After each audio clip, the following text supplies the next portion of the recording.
Wow, that's gotta be the best crust I've ever gotten on a burger. You don't wanna smell my meat? It's starting to go wrong. Getting discouraged. I haven't even tasted it. I know that's the best burger I've ever made. On today's episode of the Great Babish Beat Off, I'm going to attempt to best the best burgers in New York City. Talking Red Hook Tavern and Peter Luger, two giants in the space.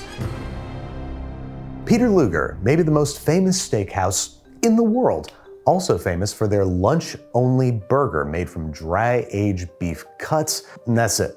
You didn't get it with or without cheese, and then they spit at you, because they're mean.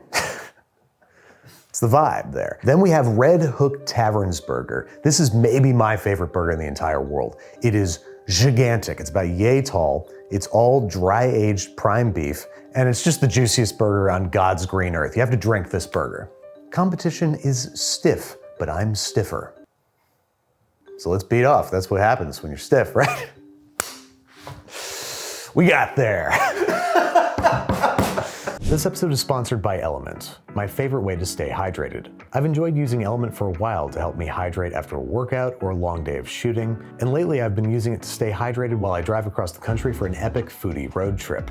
My favorite flavor is the orange salt, but I recommend the new lemonade salt flavor too. It's refreshing and good for summer. When I'm well hydrated, I'm more focused and get less tired throughout the day. Try Element for yourself by heading to drinkelement.com/babish to get a free sample pack with any drink mix purchase. If you don't like it, you can give it to a friend, and Element will give you your money back, no questions asked. The link is drinkelement.com/babish. First up, Peter Luger. They're making their burgers out of trimmings from their own dry-aged beef in-house. Can't really beat that. They hit it with what looks like American cheese, and then they put a whole slab of raw onion on the bottom. Very old school. Let's see what she looks like. All right, this guy's been traveling. A little overcooked, but like still looking pretty good, especially considering this came from a steakhouse and then hung out for a little bit. The amount of beef in here is staggering. I'm gonna have to go nuts to make my burger come even close to this in terms of sheer heft, volume. And it tastes really good. It's super simple. The onions are, even though they're raw, they're very sweet. They must be using like Vidalia or something, or perhaps they're even steaming them a little bit to soften the harsher edges of the onion, because it's like really subtle, even though there's just a whole slab of it down there. See that? That's delicious.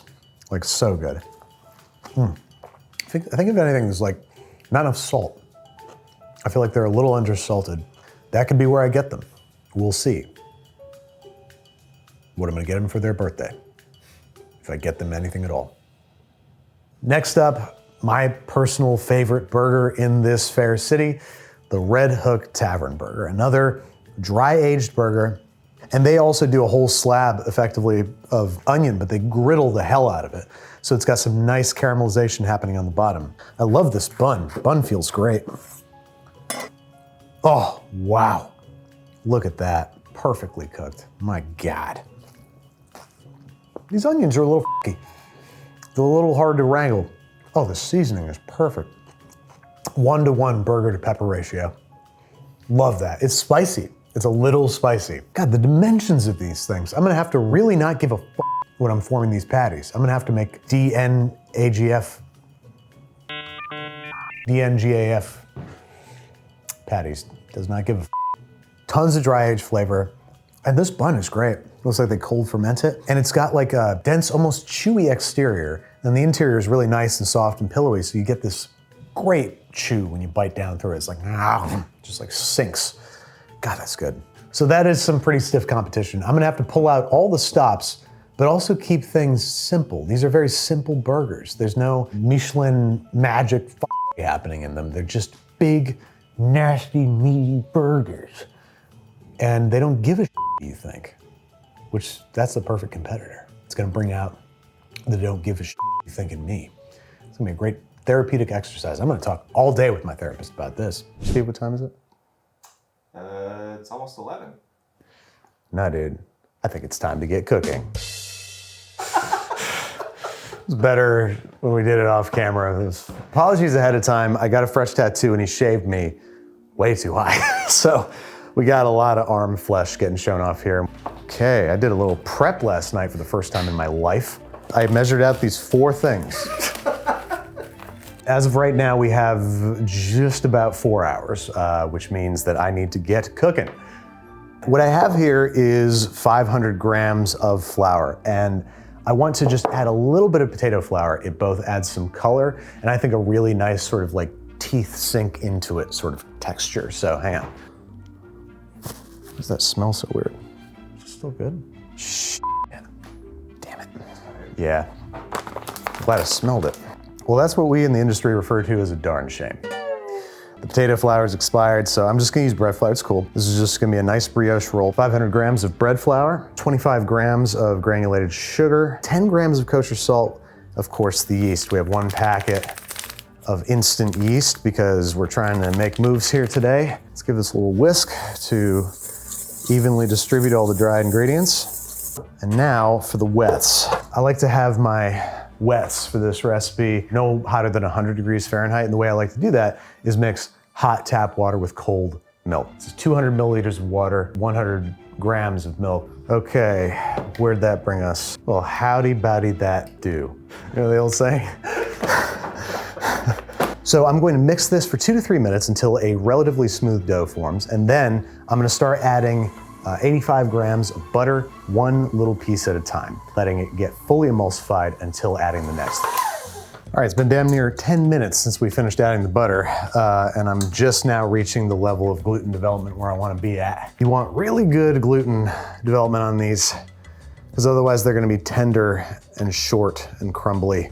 Yeah, we got a real good stretch there. We're not tearing until we really pull it out. So that is solid gluten development. Could take it further, but we're actually starting to cut a little close. I wanna make sure that these buns are totally cooled off before we cut them open and serve them. They're coming out of the oven at 2 p.m. and judging begins at about 3:30. So yeah, just enough time. It's an hour to cool, and then we're going. Somehow, as always, we're right down to the wire. So here's our dough. It's really nice and bouncy and supple. You can see it's stretching really nicely. As I pull it into a taut ball, you'll see there's no tearing on the surface. Ideally would take it further, but I don't want to make Steve wait all day. He's starting to give me this stink eye. Can I just eat that dough? No, Steve, you'll get a tummy ache. I'm gonna put this in the oven where you can see I've turned on the oven light. In most ovens, this will make a great proofing environment. In this one, it gets too hot after about 20 minutes. So I'm gonna set a timer to remind me to turn off the light and maintain a really good proofing temp of around 88 to 90 degrees Fahrenheit. It's like the higher end of proofing temps, but it's gonna make this proof faster. I need to make a caramelized burnt onion jam. I'm only saying burnt because it sounds sexy. I'm not actually gonna burn the onions. This burger's about marketing, okay? It's about building a brand.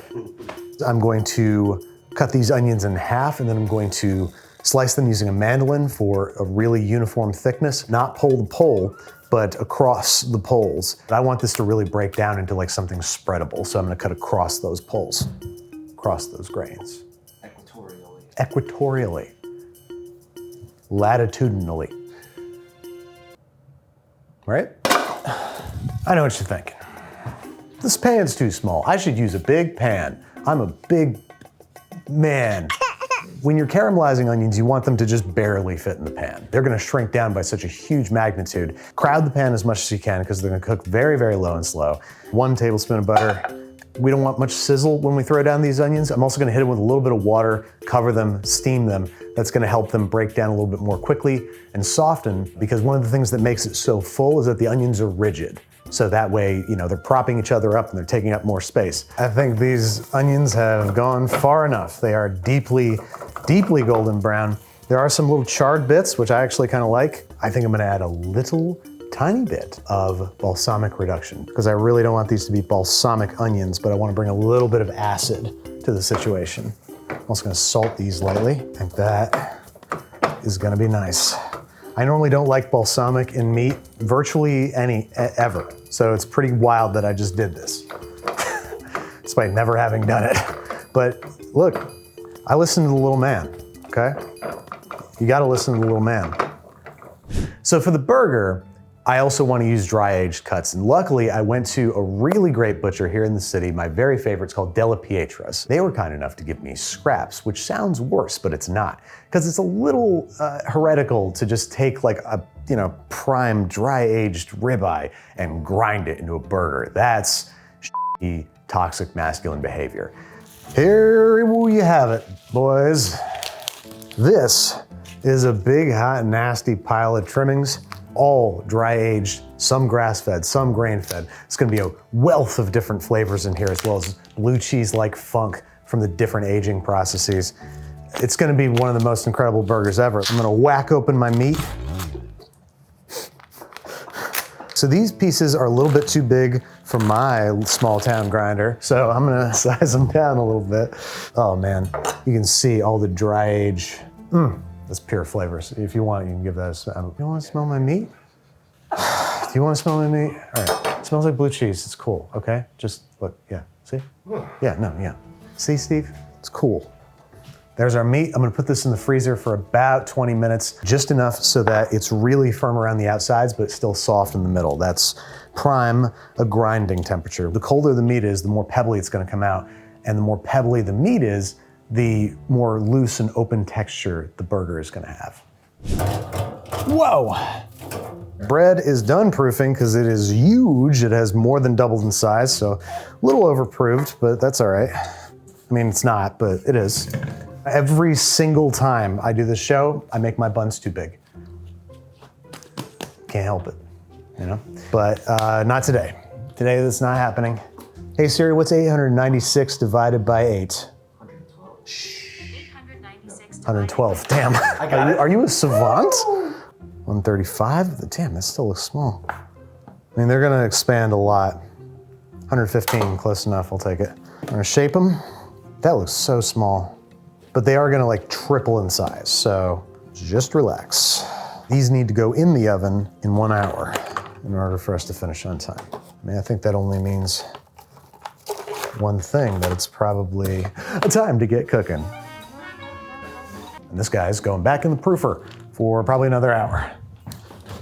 All right, folks, it's time to get grinding, and I don't mean that as a idiom.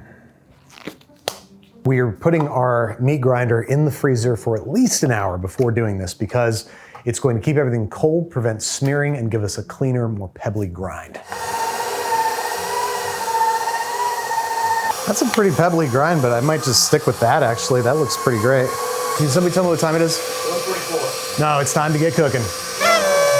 I mean, that looks super like Michelin though, doesn't it? Like this is some of the best beef in the this is some of the best beef in the world.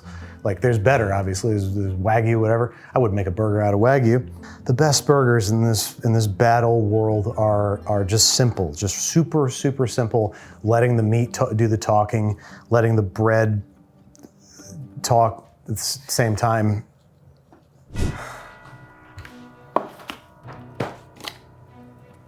Every time, every time. Buns are too big or no buns at all, mother. It's the new BCU slogan. I guess we still have to do this. And brush these guys down with a thoroughly beaten egg yolk. God damn it, they're so big. I think the ring mold I have is the biggest one we have, and it's gonna be too small. Making sure to get all the way around the sides down to the parchment. Don't want any bald, naked patches. Oh, and then immediately we're hitting with sesame seeds. I only see black ones. Should I do black? That's pretty cool. I'll do half black, half white. I mean, that's gonna look tight and dope as but it's also just gonna be, I think, a giveaway. Okay, into the oven, these now slightly flaccid boys go, but now they're gonna be, just don't want you, they're gonna stiffen right up. Okay, starting to go wrong. Getting discouraged. I'm gonna be checking constantly, but I'm gonna check it and maybe probably give it a flip and a rotate after 15 minutes. I put the dark sesame seeds on the bottom because for some reason I feel like they're gonna burn more quickly, even though I think it has nothing to do with it. What I'm saying is indulge your superstitions. Who cares? I wrote in my journal that I was gonna make the best burgers I've ever made in my life today. Okay? It's in writing. Oh. Please be bigger. You're not, I can feel it, you're the same. I knew it. How is this the biggest biscuit cutter we have? Thought we were a cooking show or something, guess not. I guess this is the biggest biscuit we ever want to make. It's one of my favorite things about steakhouse and like Michelin burgers. They always use a ring mold to make these perfectly cylindrical patties. This is a huge burger, dude. I've never seen a burger this size. And that is our burger. Half a pound of unbridled madness. See all those dark spots all marbled throughout the meat? That's the dry aging bits. So they're big, steaky bites that are going to explode in the diner's mouth. God, for 1 second, I just was like, buns! I forgot. It's like, okay, what else needs to be done? Oh, My hand's being forced here because the white sesame seed ones are more sunken than the black. I don't know why that happened. I think I overproved massively. I basically overproved twice, which is, you know, a no-no. You shouldn't do that. So I'm praying that it has a decent texture. I think it will, but if it doesn't, what do we do? Let's take a look at these here buns, and I'm nervous. These did not spring in the oven whatsoever. They stayed the same size, basically. Ooh, they're tough on the outside. I think I these up. Okay, the interior looks fine. The exterior is just tough. Also, these are so small. Compared to what I thought they were gonna be, these are so small. I'm inclined to like cover them, like wrap these in aluminum foil and let them steam because the outside is so firm. Unfortunately, it's gonna slow off their cooling process. But I don't think I have much of a choice. Like, they look nice enough, but they're built on lies. Obviously, we want fancy cheese flavors, but we want American cheese sensibilities. In other words, we want it to melt and stay gooey without breaking, getting oily, or once cooling, becoming stiff and rubbery. So, to make the faux American cheese out of very flavorful cheeses, I have a mixture here of 2-to-1 really sharp aged cheddar. It just grated up in these tiny little pieces because it's so sharp and so brittle. That's why I cut it with some Monterey Jack, which is pepper jack with peppers in it. I do want the burger to do its own talking. I don't want the cheese to do anything but add to the conversation. I don't want it to domineer. I'm going to scald some milk, get it nice and hot, pour it over top, blend, which is gonna make a broken sauce. And then I'm going to add the magic ingredient, which is sodium citrate. This stuff lets you make a really soft, gooey, ooey cheese out of cheeses that normally do not melt well. Wow, that already looks like a good cheese sauce. That's too strong. It's way too strong. Okay, I'm gonna run out and get a different cheese because I don't think I have what I need here. Okay, new plan. I didn't want to do that anyway. So just ran to the grocery store at full speed. I hope that old lady's okay. She was in my way.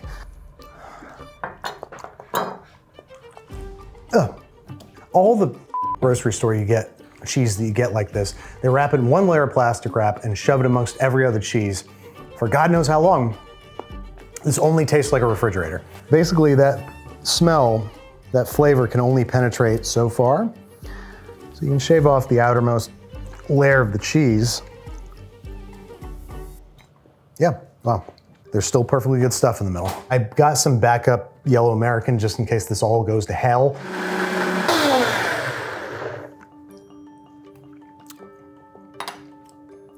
Much better. So now the sodium citrate, which I'm going to add just a teeny little bit at a time. And that's the way we do business. Spread it around, getting it nice and thin. We just need enough for 3 burgers, so as long as this sets up, this will be perfect, but we need it set up first before we can call it perfect. That's good.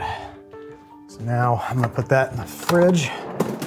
All right, these burgers, so I wrapped them in foil, and that does seem to have saved the exterior. They're not nearly as hard and crunchy now.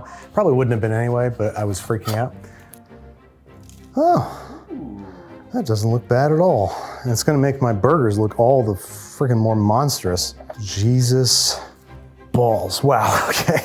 I'm going to sear this teeny little test patty just to give myself an idea of what myself is. I'm probably just gonna use some of this yellow American on mine just to get a feel for what's going on. I'm also going to, this is gonna be a little trick. Whatever, it's gonna be good. I have this dry aged beef tallow that I got at Della Pietra's. And so I'm just gonna melt this up and brush my buns down with it. It's really gonna drive home the fact that this is an expensive burger. Hopefully this works because it's go time. Judging starts in 25 minutes. I gotta turn and burn these. These are smoking a lot for not toasting at all. Awful lot of smoke coming off this skillet for zero progress on the bread. Why is it smoking so much? There's no browning.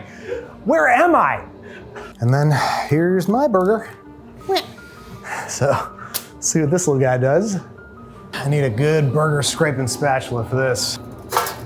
I'll just use this thing that I got from IKEA 15 years ago. Let's use that.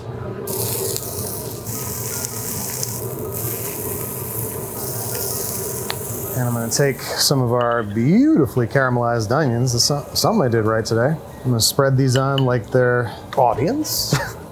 Should I spread them on like they're A, onions, B, mortar, C, just those two. It's first round, it's easy. What? A little shrinkage. that I told you. And there we go.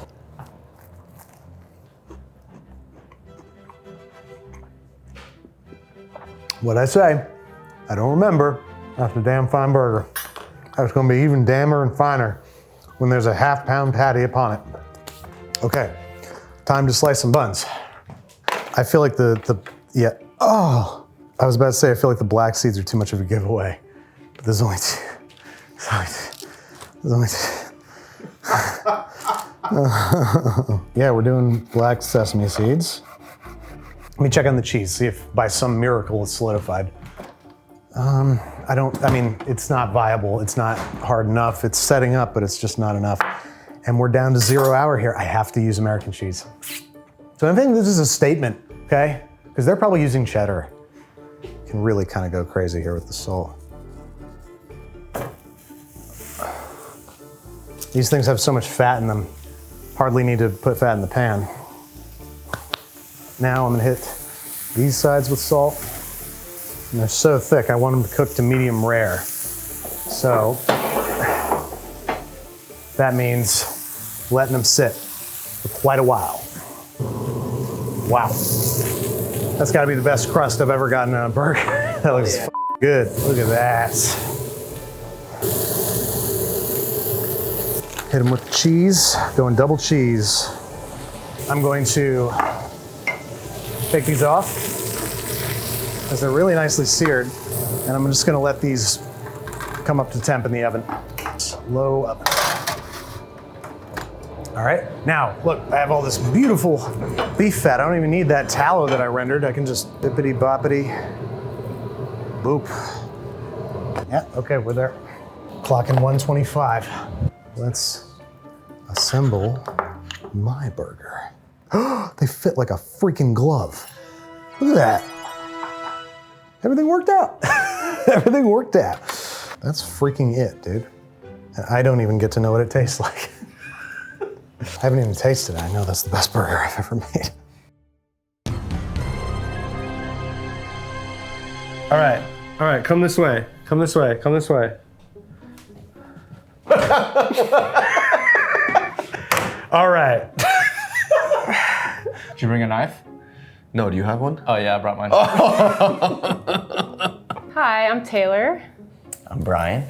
We are Andrew's Grill Buddies. Grill Buddies, yes. Yeah. I'm wearing this because I filmed the episode and I know what each one looks like, and I'm gonna try to taste these as blind as I possibly can. Tell him why you're wearing this. Is that a gun? Out of the way. Out of the way? Okay, okay. Chill. Oh, it's so good. Oh, put it in my hands. Oh, this is nice. Just rubbing it on me? This is big. This looks silly when you actually look at it. Look at that, you know?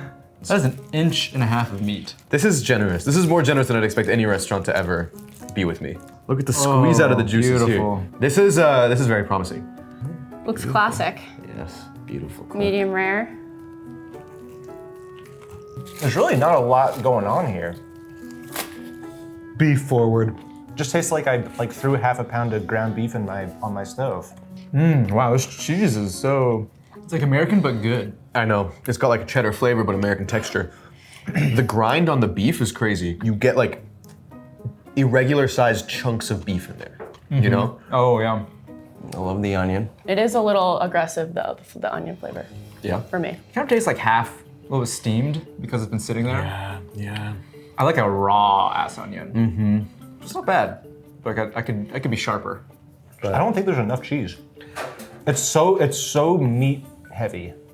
Is this burger just humongous? Yeah, it's humongous and the tiny, tiny little line of cheese. Yeah. All I'm tasting is meat here, and then you get a little crunch from the onion, but you can't really get the onion flavor over the beef. Yeah. You can taste the browning on the meat, but I think the rest of the meat overpowers a little bit. Because I mean, maybe I'm just so smash burger propagandized. I wish some of that brown Maillard flavor was more throughout. Yeah. What do you think? Classic burger. Oh yeah. Number 2. Ooh. Black sesame seeds and caramelized onion. That's already a step up in my book. Cheese perfectly melted. Cheers. Sweet. Onion's sweet. I like the onion way better. It tastes like it has bacon in it, but I don't think there's bacon in it. It's more beefy. The onions lend their umami-ness to the beef, and it becomes beefier as a result. The first one's kind of hard to bite into. Ooh, squish, squish, squish, you know? This bread is divine, actually. So it's soft. really good. But it's still a crispy top. Bun is softer and toasted. That's a good bun. Wow, look at that brown, dude. And like you said, more crust. Exactly. More crust to meat. This is nice. It's really nice. That's really It's good. slowing me down, you know? I'm gonna eat this whole thing. I don't think I have any complaints about this. It's perfect. More cheese, I feel like. Yeah. The beef has more salt on it. Oh but yeah. it spreads out. Yeah. And I think it's a properly seasoned burger. It kind of has everything that the first one was lacking a little bit. I hope that first one wasn't. I won't say it. Yep. Would you like to put your burger on this plate? Sure. It's right next here. You can hear it. There you go. Yep. Put it on there. I can hear it. No. Really? Come on. No. You're being silly. Damn, this is hard. Number 3. This one looks like the emoji of a burger, you know? It's perfect. This one looks like a burger emoji. From the size and shape of the bun. Ooh, it's right. Ooh. All right, we got some raw onion and some pepper flavor. More pepper forward. I was gonna say there's that something different. The seasoning. What is going on with you? Who are you? It's like it's crusted with pepper. Hamburger au poivre. I feel like it's too seasoned. It's like the white people that are like, what is that, salt and pepper? This one takes a swing. I don't know if it hits it for me. I think the other two, so similar in flavor profiles, but with one of them being a little bit more savory, the pepper throws me off. The bun's a little tough, right? Yeah. A little aged. This bread feels a little bit more like it's been sitting out in the pantry for a couple days, you know? Uh-oh. And I love it. The cheese is kind of not there because of all the other onion and pepper flavor. You know? Very good though. Classic. Meat feels nice. How's it cooked, Steve? That's probably medium rare. It's a burger. I'd be very happy. I like that as a gauge usually. You got an idea what you're gonna do? Yeah. Oh yeah. Same. Not to be anticlimactic, but It's kind of clearly it delineated. is what it for me. is Yeah. to me. They all taste handcrafted, you know? Oh yeah. I can normally tell in these episodes which one's Andrew's, but I can't tell which one is for sure. I'm having a tough time with that, and I've always been able to tell. Which one is not? Third place is, I'd go yeah. I'd go that way. I just, Honestly, the pepper, like, pepper. and I like pepper. And this onion was a little sloppier, Yeah. just in terms of Like it's like ratio. half caramelized, half raw. Second place. 3, 2, 1. Oh. Okay. For me, it was honestly just the onion, and I knew that you would like that, so that makes sense. Yes. I think this one's the best for me. Honestly, the cheese and the caramelized onion is really, and the bun, honestly. And I like how grilled the bun was. Again. Just first place that, just the soft end heart of the bun, the onion, and the cook is great, and the cheese is perfectly sweet and nice salt profile on it. Just make it a little bit of a better burger for me. Not much, not by What are the margins by a here? hair. I don't know. We'll talk numbers later. All right, in third place. Yeah. 3, 2, 1. Solid burger, but just it's underseasoned. Underseasoned, overwhelmingly meat. I wished, I like the think? distribution of the ingredients on the other ones more. And I don't care for the raw onions. Second place. Look at that! we are in, Same page. We're in the same we're burger. on the same page here. Almost a perfect burger. The pepper crust, a little bit not to my liking. First place. There we go. The beef was nice and salted. I think the caramelized onions, that sweetness really just played with the meat. It's almost like unfair because the rest didn't have that. Yeah, the bread felt That was loved. perfect. It was loved. It soaked up the juices while being soft enough, and the black sesame is a great touch. The black sesames offer just like another little element that if you bite it, you're lucky, but if not, it's not even there. It's not No. even there. So I'll give you my third place. Give me your third place. Third place. It just was meat. It was Just just meat. meat to me. Do you have a clear second? I do have a clear second. Literally the only thing that held it back was the bread and the pepper. It was like too much pepper and the bread was bad. Yeah, I like a little chew in my bread. I like a little bit of a tug away moment sometimes. It's just I liked this one more. First place, second place, third place. We agreed on everything? We agreed on everything. There you go. There it I is. guess I can unblindfold now, right? You can unblindfold now, and I can finish my little bite. All right. So this is what, third place? Yes. Okay. Peter Luger. I'm honestly not that surprised in that it was a delicious burger, but it was under-seasoned. I really, really enjoyed it just like as a demonstration of beef, a beef demonstration. It was a little wanting in terms of just its salt amount. I mean, when you're dealing with such a simple medium, that's enough to take you down, I guess. This is number one. Number one. I did. I was looking, like, my mind was looking for Babish, so I was like, because I saw, wow, are you kidding me? I beat, oh no, it's like I killed my father. I beat Red Hook Tavern. It's my favorite burger ever. And what's so beautiful and poetic about this is that I didn't get to try it. I didn't get to actually eat it, which is kind of insane. I see a piece of it here. Is that, can I try my burger? But yeah, you could go for it.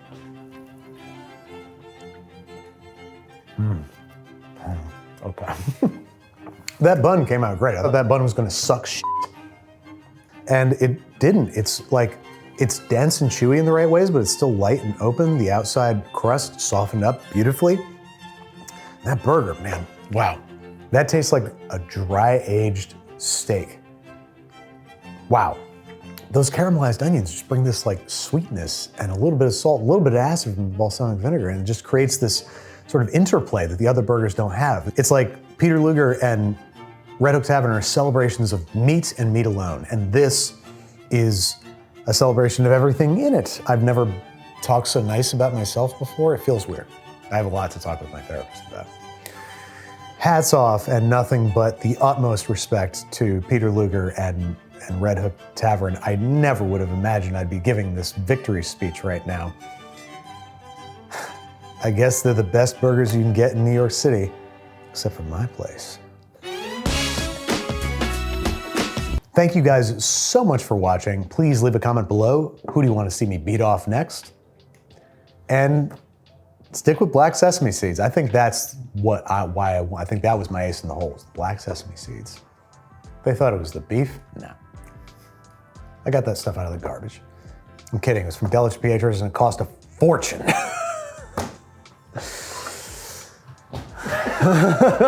Thanks again to Element for sponsoring this episode. What makes Element different from other hydration options? Element is full of electrolytes, which means that the drink is super salty. Yep, each stick has 1,000 milligrams of sodium, a necessary inclusion to help meet your electrolyte needs. The Element formula has been perfected after years of testing in nutritional science.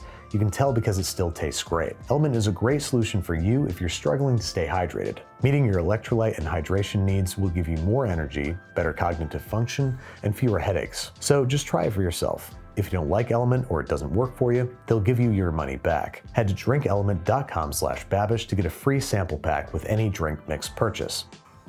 Real quick, Tony, what time is it? 6 on the dot. No, it's time to get cooking. Got his ass. Got him. You.